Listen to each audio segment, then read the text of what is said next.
Because it is now time for Trending Now with Olamide Odekunle. Good morning, Olamide. Good morning, Veronica. Good morning, Ibrahim. Good morning. Where's your third musketeer today? Unfortunately, he isn't here. He's gone to London to see the king. I've got some good stories for just the two of you today. All right, I'll take it away. Good morning, Nigeria. I like to say that TVC has our finger constantly on the pulse and our eyes on the streets. And if it's a trending story, we're going to chop it up and dissect it on here. In our first story, the former Vice President Atiku Abubakar has ignited fresh controversy in a video of a podcast teaser where he was seen accusing the Senate President Godswill Akpabio, of corruption and also having a history of abusing women. This is what he had to say. That when Godswill Akpabio was a governor, he was corrupt. He was corrupt. Not only he was corrupt, but he was also in the habit of abusing, women. Reports that when Godswill Akpabio was a governor, he was corrupt. He was corrupt. Not only he was corrupt, but he was also in the habit of abusing, women. You heard him loud and clear. This is a very timely accusation, especially with everything going on with Senator Natasha Uduaghan and the Senate. But this is very interesting because Nigeria has a history of political mudslinging. If he wasn't about to contest for the elections, would he actually be still having this stance? But let's take a look at social media. Mr. M says he lacks every moral right to say someone is corrupt. We all know how his principal accused him of grand corruption. And Shehu says they are both billionaires. I see no point in taking sides because in the end, they will dine together while we whine continuously. It's scary to see that people are taking his claims serious, more serious than the actual victim, Senator Natasha. But moving on now, yesterday, the fast-rising social media personality, Scott Iguma, publicly called out the CEO of Sujimoto Luxury Real Estate and Construction Company, Dr. Sijibomi Ogundele, for allegedly failing to pay his staff salaries since last year, December. Now, Iguma has been known for exposing financial exploitation in Nigeria's real estate sector, and is constantly bringing to the fore discussions of worker rights and unethical labor practices in high-end business. Following this public call-out yesterday, he further alleged that the CEO of Sujimoto attempted to report down and take down his social media page instead of addressing these claims. He didn't stop there. He also said that the CEO defrauded an investor of 48 million naira, and this adds another layer to the controversy. This is a luxury company, by the way, that is failing to pay its staff. But let's take a look at what he had to say. Now, Sujimoto, not only have you allegedly refused to pay your staff their salaries, but you also allegedly scammed and defrauded one Mr. Bright the sum of 48 million naira since 2024. You've refused to pay that money. This was all fraudulent practices by this company, so I'm here to expose them for who they are. Sujimoto Construction is a man that has no integrity. I've emailed him many times. He refused to answer my call, refused to respond to my email. My money is still with him, about 48 million that he owes me as of today, March the 22nd, 2025. Be careful, he targets people in the diaspora.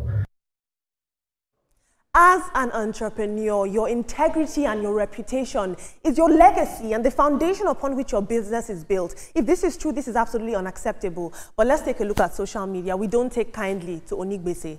Mazi Ozumba says he has locked up his comment section on Instagram. What is so difficult to either deny these allegations or do the right thing for your business? It is well.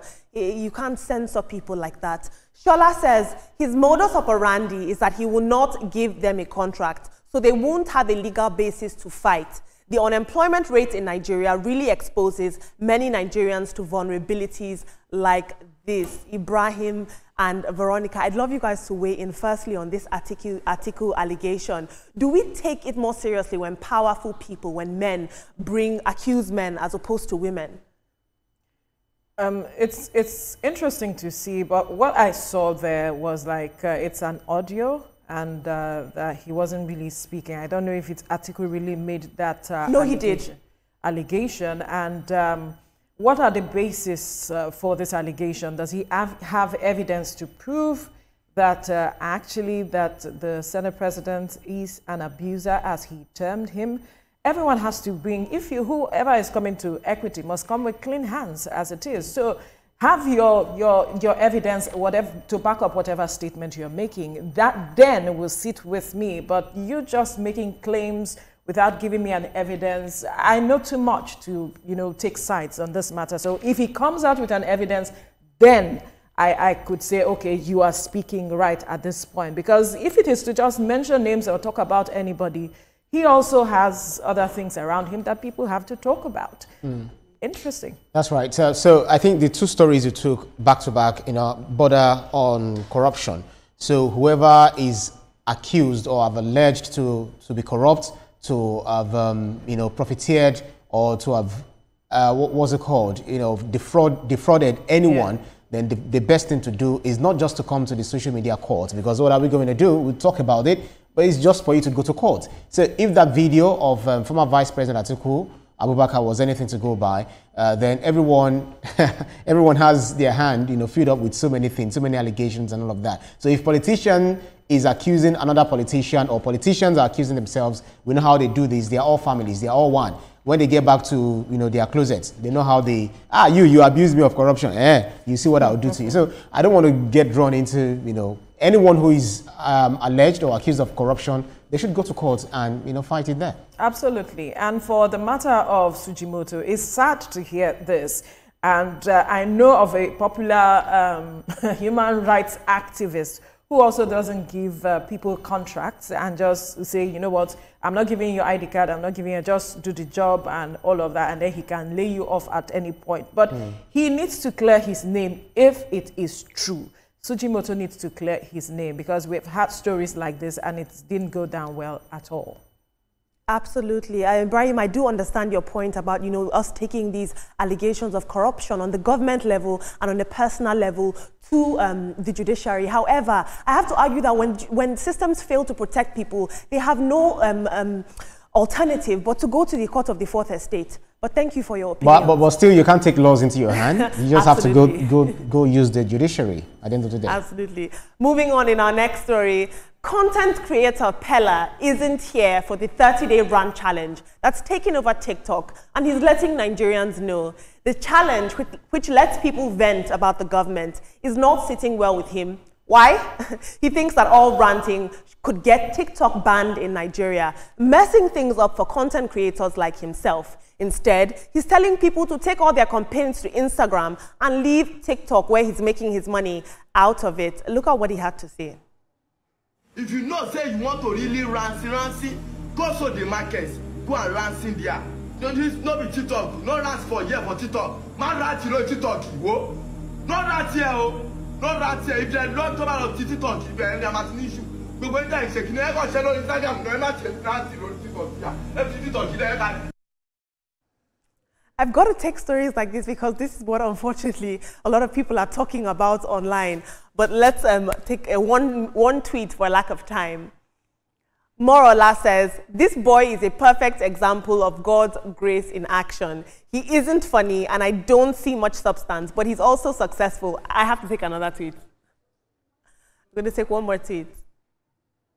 HRH King Emeka says, the way Nigerians love and promote dysfunctional people surprises me. People who excel in their fields are unknown, but silly people, people with low thinking faculties, immoral people, and people with backward brains are the ones promoted publicly. A platform comes with a responsibility, Pella, and so if you're going to discount the 30-day challenge, it's very individualistic of you, but I do understand that that is where you make your money. In our final story, a police team from the Force Intelligence Department in Abuja arrived in Lagos on Tuesday to rearrest the popular TikToker Olumide Ogunshanwo, also known as Seeking, during his court appearance. He's facing trial for alleged cyberbullying against Pastor Adeboye of the Redeemed Christian Church of God. And this comes after he was previously arrested last year in February for cyberbullying this same pastor, and he was flown to Abuja on this same matter. Well, it looks like he managed to evade this latest arrest again, and he slipped through the cracks and is now mocking those who attempted to arrest him. Let's take a look at this very short clip, just 2 seconds. They came to set ambush for me downstairs so that when I come downstairs, they can rearrest me again. I have case with them. I was in court because of them. They did not show up to come and defend themselves. They don't show up. But they were able to show up to set ambush waiting for me downstairs so that when I get downstairs, they can rearrest me again. You know what? As you can see, I'm in my house. I'm chilling. Big shout out to my leader. Before I take it to Veronica and Ibrahim, I'd like you guys to please chime in on this conversation. If you think that you've got an interesting perspective you'd like to share with us, don't hesitate to tag us with the hashtag TrendingNowTVC on any social media platform. I promise that we are listening. Ibrahim and Veronica, you want to ask yourselves, who is Pella, who is seeking? All right, Pella actually just ranted. That's all he did, and a lot of people didn't understand that. So that's it. And for seeking, he doesn't know what this arrest is doing to his reputation. If he wants to travel out of the country, he might need to do a lot to get out. That's what it is. I don't know. Everyone feels they have freedom of speech and they can turn on their ring lights, turn on their camera and start saying a whole lot of things, regardless of the fact that the person you you harassed or you cyberbullied was Pastor Adeboye. It could be any other person. How could you call someone names? How could you call someone stupid using all those kind of invectives? You know, you don't have freedom of speech. If you think you do, then no one will guarantee you freedom after speech. We just need to be very, very careful. I'm very curious, Veronica. A lot of people are saying that in spiritual doctrine, it advises that we should not revenge, we should not move in violence. And lots of people are saying that why would I think they should just deal with it. A man of God, not leave this battle to God? What do you make of that? He's a Nigerian, first of all, and the guy is cyberbullying him. He may not even be the person who has instituted this case. There might just be people around him who are his sons who are saying, no, we do not want this. We are going to take up the case ourselves. And he has a right. First of all, he has a right. Even if he's a man of God, he can decide to address things physically. He has that intelligence. We'll have to leave this conversation here now. Thank you so much, Alamide. You are welcome. Up to speed. Well, this is where we have to draw the curtains on the program for today. Let's let you know that the views and reactions of all our resource persons are theirs and have no connection with TVC News. Up next is your view with the ladies, and afterwards, this morning with Yori Folarin. To stay safe.